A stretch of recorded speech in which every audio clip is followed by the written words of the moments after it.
Hello students, this is Mrs. Raksha Shirodkar from Seth Vidya Mandir English High School and Junior College of Commerce and Science. So today we'll continue with the same chapter, that is chapter number 2, instruction set of 8085 from subject Computer Science, paper number 2. Okay, so we had completed with 6 instructions total in the logical group. That was the third group in the instruction set chapter. So we had seen the AND instruction ANA, and the secondly we had seen OR instructions ORA, and now today we are going to see XRA, that is XOR instruction. So the seventh instruction is XRAR, which stands for exclusive OR the register with the accumulator. The format is as shown, that is A XOR R. The XOR symbol is V and a cut in between of that V, which is the symbol of XOR. So A XOR R. So what it does, it will XOR the content of register A along with the accumulator content, and the answer which we get is stored in the accumulator. So the addressing mode here is register addressing mode, since there are only registers which we require. Group is logical group, bytes is 1 byte, since there is no data or operand present in the instruction. Flags which are affected are sign 0 in parity as previous, which we have already seen, and carry and auxiliary carry will be always set to 0 in this particular instruction, that is XOR. So the explanation of this particular instruction will be the content of the accumulator is logically exclusive odd, or you can say is XORed with the content of the register, and the result is placed in the accumulator. So sign 0 and parity flags are modified, carry and auxiliary carry flags are reset. So see here, the example that I have taken here is, I have assumed the accumulator content as 52H, then I have taken register L. You can take any register, and the register L that I have taken is 36H. H is the hexadecimal unit. So the instruction is XRAL.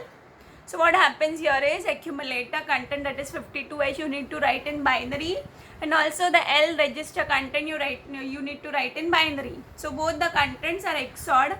How to perform the XOR operation, that I have already told you all. To revise 11th standard chapter number 1, that is binary number system, where I have given you the table, truth table, the XOR truth table, inputs and output that we get in that particular table, that you need to revise. But still here I'll tell you all how it would be. So 0 XOR 0, the answer is always 0, correct? So 1 XOR 1, so the answer is also 0. So you can say from the truth table that I'll revise. So if both the inputs are same, the output is always 0, okay? Again I'll repeat.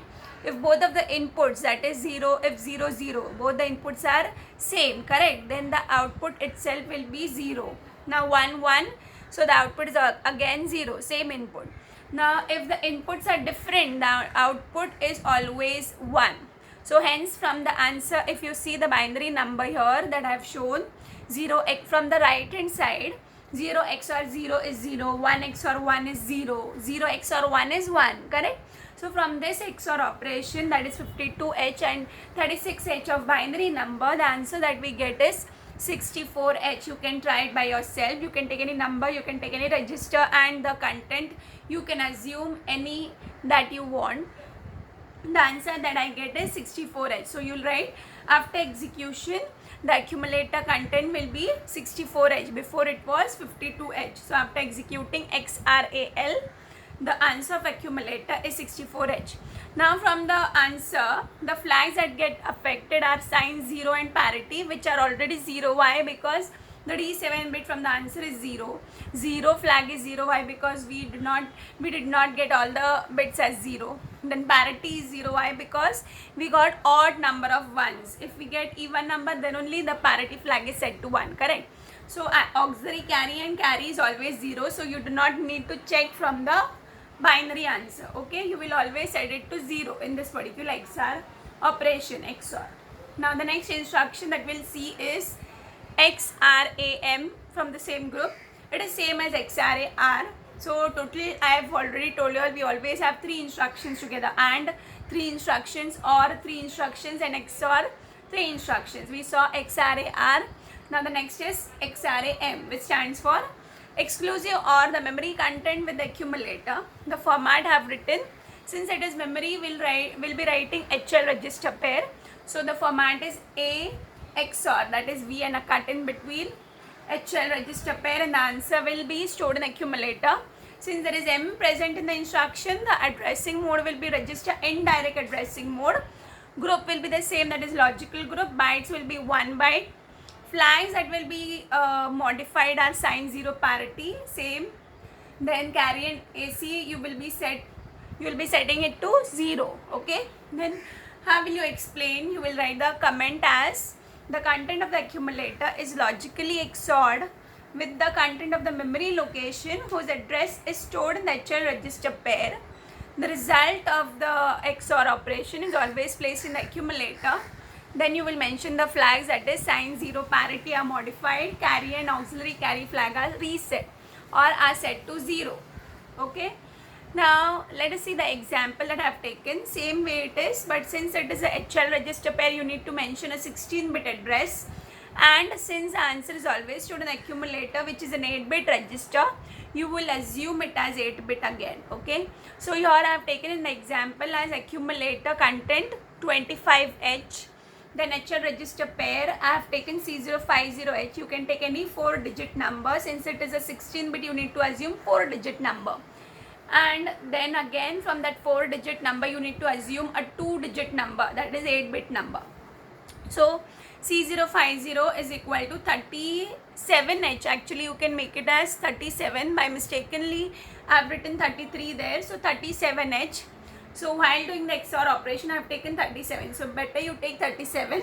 If you want to take 33, you can change in the binary number also. Then you will get the different answer which I have got. So the instruction is XRA M. Okay. So the 25H will be writing in binary, 37 also in binary, and the XOR operation. After doing the XOR operation, the answer I got is 1 and 2. So 12H.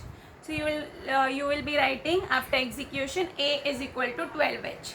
Flags will be mentioned according to the answer that you got. Sign I got 0, 0 I got 0, and parity I got 1. Why? Because I have got 2 number of 1s in the answer, which is an even number. So hence parity flag is set to 1. And both of the flags will be always set to 0, that is auxiliary carry and carry flag. Now the next instruction in this particular video, in the next video we'll be seeing some other instructions, that is starting from 10th instruction. Okay. So 9th instruction is XRI data. So what happens here is you'll write the full form as exclusive or the immediate data with accumulator. Since there is I mentioned in the instruction, I have already told you all, if there is an I instruction, it stands for immediate. Okay. And immediate data is always present along with the instruction. So the format that you will write is A XOR data, and the result is stored in accumulator. So arrow towards A. Addressing mode will be immediate because I is present in the instruction. Bytes will be 2 byte. Why? Because since there is a data present in the instruction and the data will be of 8-bit, so hence 2 byte instruction. 1 byte of the opcode, that is XRI, and the data which you will be writing, which is of 8-bit, so it becomes 1 more byte. So total 1 plus 1, 2 byte. So hence it is a 2 byte instruction. Group will be the same, that is logical group. Flags also will be the same. Okay. So the explanation that you will be writing is the content of the accumulator is logically exclusive OR along with the 8-bit immediate data specified in the second byte of the instruction. Result is placed in the accumulator, and you will be mentioning the flag register, that is signs 0 and parity flags are modified, carry and AC flags are reset. Okay. Now the example you need to see here, the content that I have taken here is accumulator as 88H. Then the instruction is XRI22. So the data will be already mentioned in the instruction, so you do not need to mention it separately. You will only say A as some data, 8-bit number, then XRI22H. So both of the numbers, that is 88 and 22, you will be writing in binary. you will perform the XOR operation. After performing the XOR operation, the answer that I got is AAH. Okay, so after finding the answer, you will say as after execution, the A accumulator content that I have got is equal to the answer AAH. And then you will mention the flags. If you want to draw the box flag register, that is also fine. If you directly write it as all the flags, 5 flags from the answer, that is also fine. Okay, so this will give you total 1 mark. If they ask you in the theory paper, they will ask you maximum 4 instructions for 4 marks. 1 instruction will give you 1 mark, but you need to write all the things that I have mentioned here. Okay, so hence this paper will be very lengthy. Even if it is for 3 hours, you will not be able to complete the paper. So hence you have to increase your speed, and you need to practice this instructions writing. Then since there are diagrams also present in this particular paper, so hence this paper becomes very lengthy. Okay, so after execution AH, from this answer the flag that I've got is sign as 0, sign as 1. Why? Because G7 is 1, 0 as 0. Parity, since I have 4 number of 1s in the answers, which is an even number, so hence parity flag is set to 1. AC and CY will be always set to 0. Okay, so this was XOR operation. From this logical group we completed with AND, OR and XOR operations. In the next video we'll be continuing with the same group. We have many more instructions in this particular group which are very important. So from the 10th instruction we'll be starting with some new instructions but with the same group. So these were the 3 gates that I have told you all to revise from the 11th standard, that is AND, OR, XOR. Only the rules you need to revise, and the binary sums, that is how the XOR operation will be performed and what answer you get. You practice it, okay? Then only you can take it by your own. You do not need to mug it up. So thank you student, this was my last instruction in this particular video. In the next video we'll be continuing with the same group but with the next instruction, that is from the 10th instruction. So thank you.